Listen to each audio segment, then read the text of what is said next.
முதுபெரும் கள்ளர் முத்துரையர் மக்களே சோழ நாட்டின் சொந்தக்காரர்கள். இவர்கள் சோழ பரம்பரையின் சந்திர சூரியர்கள். கன்னித்தமிழ் பகைவருக்கும் காவலன். 50,000 சிங்கள அடிமைகளை கொண்டு காவிரி அன்னைக்கு கல்லணை கட்டிய மாமன்னன். 1000 ஆண்டுகளுக்கு முன்பே சிங்களர்களை அடிமையாக்கிய ஆதி புலியவன்.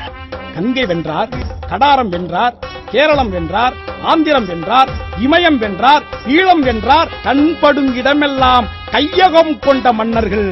மேலநாடு, கீழநாடு, பட்டமங்கலம், பாகனேரி, பிரான்மலை, பழையநாடு, வெள்ளூர் நாடு, புறமலை நாடு என 11 நாடுகள். குளத்தூர், அம்புக்கோயில், அறந்தாங்கி போன்ற இடங்களில் புதுக்குடி அமைத்தனர். புதுக்கோட்டையில் பட்டம் சுட்டிக் கொண்டனர். 300 ஆண்டுகள் மண்ணையும் மக்களையும் காத்தார்கள்.